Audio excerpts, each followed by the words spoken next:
800만 원의 전화 움직이는 ATM의 반격. 1장. 호텔 앞에서 버려진 며느리. 그날 아침 나는 유난히 일찍 눈을 떴습니다. 시아버지의 칠순 잔치날이었거든요. 남편과 결혼한 지 6년 동안 시댁에서 열리는 모든 행사를 내가 챙겨왔습니다. 명절 음식부터 제사, 돌잔치, 생일까지. 며느리가 알아서 하는 게 예의라는 말에 단 한 번도 불평하지 않았습니다. 이번에도 마찬가지였죠. 전날 밤 늦게까지 백화점을 돌며 시아버지 선물을 고르고 호텔 예약 담당자에게 전화해 손님 수를 확인하고 한복 치마를 다림질했습니다. 그동안 시댁 사람들은 한 번도 수고한다는 말을 한 적이 없었지만 그래도 이번만큼은 조금 다른 마음이었습니다. 그래도 칠순인데 아버님도 기뻐하시겠지. 그렇게 생각하며 거울 앞에 섰습니다. 얼굴에 화장을 하고 조심스레 귀걸이를 걸었습니다. 이 모든 게 가족이니까 당연하다고 믿으며. 오전 11시 남편이 말했다. 1시쯤에 다 모이기로 했어. 호텔은 내가 미리 말해줄게. 하지만 이상하게도 1시간이 지나도록 아무 연락이 오지 않았습니다. 불안한 마음에 전화를 걸어도 남편은 받지 않았고 시누이와 시동생도 마찬가지였습니다. 점심시간이 훌쩍 지나자 불안이 초조로 바뀌었습니다. 설마 나만 빼고 가는 건 아니겠지. 하지만 그 불안은 3시간 뒤 현실이 되었습니다. 오후 3시 남편에게서 전화 한 통이 걸려왔습니다. 왜 안 와? 와서 800만 원 계산 좀 해. 그 말이 내 귓속을 파고드는 순간 온몸의 피가 싸늘하게 식었습니다. 지금 당신들 호텔에 있어? 응. 다들 와서 식사 끝냈어. 계산만 하면 돼. 근데 왜 나한테 말도 안 하고 간 거야? 다들 정신 없어서 그랬지. 빨리 와, 다 기다리고 있어. 정신이 멍했습니다. 나는 그 자리에서 한참 동안 핸드폰을 들고 서 있었습니다. 길가에 멈춰 선 사람처럼, 아니 쓰레기처럼 버려진 느낌이었습니다. 3시간 동안 나를 기다려주지 않은 그대. 연락 한 번 없었던 남편. 그리고 계산만 하라는 말 한마디. 그때 처음 깨달았습니다. 이 집에서 나는 며느리가 아니라 그냥 움직이는 카드 한 장이었다는 것을. 나는 결국 호텔로 가지 않았습니다. 눈물로 번진 화장을 닦고 한복을 벗어던진 채 거실 바닥에 앉았습니다. 6년 동안 꾹꾹 눌러 담았던 서운함과 모욕감이 한꺼번에 터져나왔습니다. 그날 이후 내 마음속에서는 아주 작은 무언가가 서서히 움직이기 시작했습니다. 그건 다름 아닌 복수의 씨앗이었습니다. 의장. 6년간의 ATM 인생. 결혼식 날 시어머니는 내 손을 꼭 잡고 말했습니다. 우리 집은 돈 욕심 안 부려. 그냥 가족이니까 서로 돕고 의지하면서 살면 돼. 그 말이 나는 참 따뜻하게 들렸습니다. 실제로 그때의 나는 가족이라는 말에 목숨이라도 걸 수 있을 만큼 순진했으니까요. 남편과 나는 맞벌이였고 내 연봉이 조금 더 많았지만 우리라는 단어 앞에서 누구 돈이 더 많고 적은 건 중요하지 않다고 믿었습니다. 문제는 그 믿음이 곧 지갑을 연다는 뜻으로 해석될 줄 몰랐다는 거였죠. 결혼 첫 해 시아버지가 병원에 입원하셨다는 소식을 들었습니다. 남편은 말없이 침대에 앉아 있었고 시누이는 아빠 수술비가 생각보다 많이 나왔다라며 뜸을 들였습니다. 결국 내가 먼저 말했죠. 얼마 정도 필요하신가요? 그 말 한마디에 가족들의 눈빛이 달라졌습니다. 마치 기다렸다는 듯이. 그렇게 첫 300만 원이 나갔습니다. 가족이니까라는 마음으로 내 손으로 직접 계좌이체를 눌렀습니다.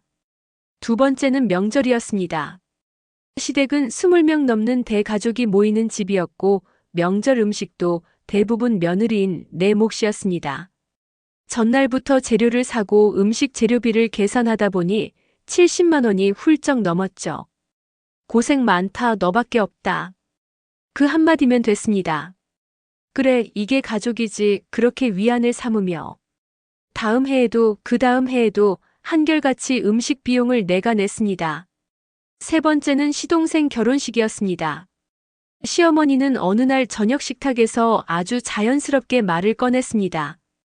우리가 아직 모은 돈이 없어서 내가 좀 도와주면 안 될까? 얼마 정도요? 그냥 축의금이랑 신혼가구 정도만. 가족끼리 서로 돕는 것이라는 말에 또다시 지갑을 열었습니다. 축의금 200만 원, 신혼가구 250만 원. 그때부터 저는 기꺼이 돈을 내는 사람, 아니 정확히 말하면 내줄 거라고 믿는 사람이 되어 있었습니다. 그러는 사이 시댁 사람들의 말투도 바뀌었습니다. 이번에도 내가 좀 내줘. 내가 있잖아. 너밖에 없지. 며느리가 넉넉하니까 우리가 편하지. 처음엔 농담 같았던 말들이 점점 진심으로 들리기 시작했습니다. 남편은 그런 말들에 한 번도 제지하지 않았습니다. 오히려 계산서를 내밀 때마다 무심한 얼굴로 말했죠. 고맙다. 다음엔 내가 낼게. 그 다음은 단 한 번도 오지 않았습니다. 6년 동안 내가 시댁에 쓴 돈을 계산해 봤습니다. 시아버지 수술비 및 병원비 300만 원. 명절 음식 비용 약 420만 원. 시동생 결혼 지원금 450만 원. 각종 경조사, 여행, 잔치 비용 약 600만 원. 기타 선물, 용돈, 비상금 약 800만 원. 총합 2,500만 원이 넘는 돈. 그 돈으로 나는 아무것도 남기지 못했습니다. 나를 위한 추억도, 내 이름으로 된 통장도, 내 행복도. 남은 건 단 하나 움직이는 ATM이라는 이름뿐이었습니다. 그러던 어느 날 술에 취한 시누이가 내게 말했습니다. 넌 진짜 효부야. 사실 우리 집 다 내 돈으로 굴러가는 거 알아? 그 말이 우스갯소리처럼 들리지 않았습니다. 그 순간 내 속에서 뭔가 딱 하고 부러지는 소리가 들렸습니다. 그래. 이게 가족이라면 이제 나도 가족답게 굴어야겠어. 그날 밤 나는 노트 한 권을 꺼내 들었습니다.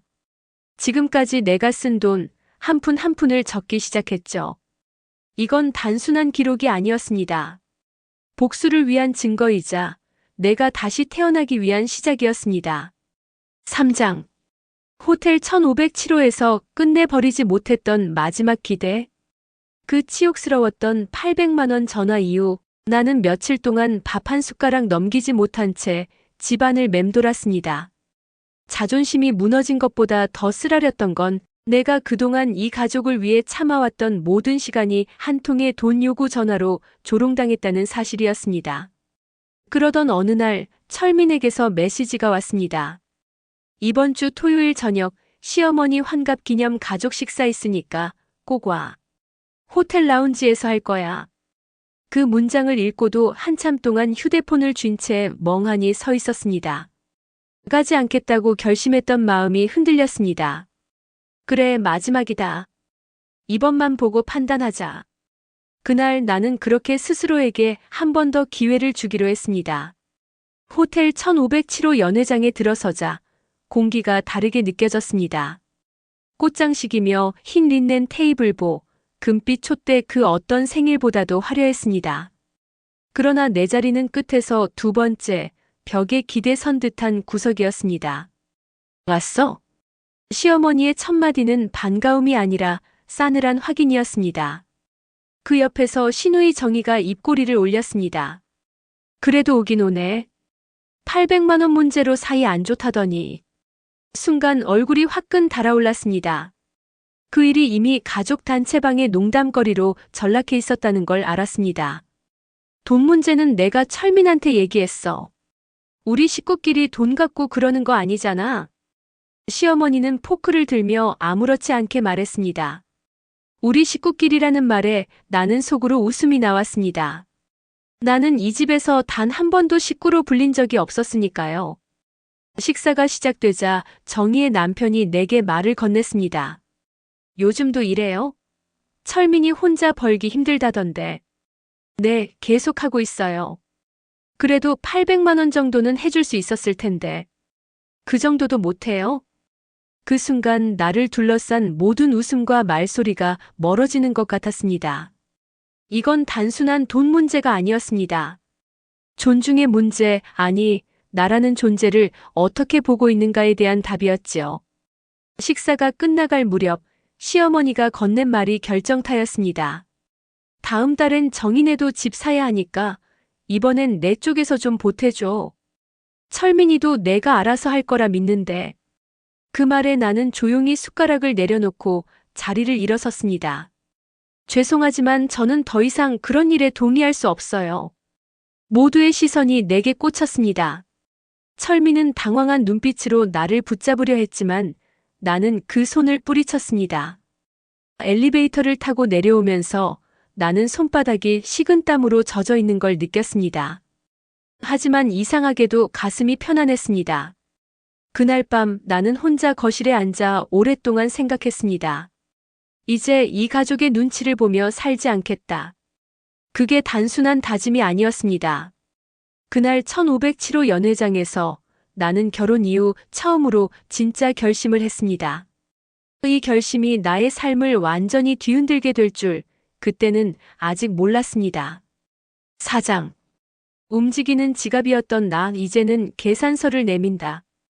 호텔 1507호에서 돌아온 그날 밤 나는 한동안 아무 말도 하지 못했습니다. 눈을 감아도 귀에 맴도는 말들 800만 원도 못 내요. 다음엔 좀 보태줘요. 그 말들이 내 가슴을 칼처럼 후벼 팠습니다. 결혼 6년 동안 나는 그들의 비서이자 회계 담당자 그리고 현금 인출기였습니다. 시어머니의 백화점 쇼핑, 시누이의 유학비, 시동생의 대출 이자 남편은 늘 말했습니다. 가족끼리 그 정도는 해줄 수 있는 거잖아. 처음엔 가족이니까 이해하고 싶었습니다. 하지만 가족이라면 최소한의 감사, 최소한의 존중이 있어야 하지 않습니까? 그들은 나를 한 번도 그렇게 대하지 않았습니다. 그날 밤 나는 조용히 펜과 공책을 꺼냈습니다. 지출 내역 6년간의 며느리 기록. 2019년 5월 시누이 결혼 축의금 및 혼수비 지원 1,200만 원. 2020년 2월 시동생 전세 보증금 대납 3천만 원. 2021년 8월 시어머니 유럽 여행 경비 800만 원. 2022년 12월 명절 제사 가족 모임 비용 총합 1,700만 원. 2023년 7월 시아버지 건강검진 및 입원비 450만 원. 총액 7,150만 원. 나는 숫자를 적어 내려가면서 내 삶을 어디에 바쳤는지 또렷이 보이기 시작했습니다. 그 다음 날 아침 나는 결심을 행동으로 옮겼습니다. 퇴근 후 남편이 들어오자마자 서류 봉투 하나를 내밀었습니다. 이게 뭐야? 우리 가족을 위해 내가 쓴 돈 내역이야. 너도 한번 봐. 철민은 잠시 눈을 깜빡이다가 서류를 펼쳐봤습니다. 이걸 왜 정리한 거야? 이제부터는 이 집안에 단 1원도 쓰지 않을 거라는 뜻이야. 그는 어이없다는 듯 코웃음을 쳤습니다. 너 지금 뭐 하자는 거야? 가족끼리 돈 쓰는 걸 따지는 게 말이 돼? 그래, 가족끼리라면 따지지 않아야지. 그런데 당신네는 내가 가족이라 생각한 적 없잖아. 난 그냥 돈 내는 사람일 뿐이었잖아. 남편은 당황한 듯 침묵했지만 나는 더 이상 물러서지 않았습니다. 앞으로 시댁 행사에는 참여하지 않을 거야. 돈도 안 낼 거고. 내가 벌어온 돈은 이제부터 내 삶을 위해 쓸 거야. 그날 밤 침실에서 등을 돌린 채 누운 남편의 기척이 들렸습니다. 너 정말 이렇게까지 해야겠어? 응. 이제야 제자리를 찾는 거야. 눈을 감자 이상하게도 오랜만에 깊은 숨이 나왔습니다.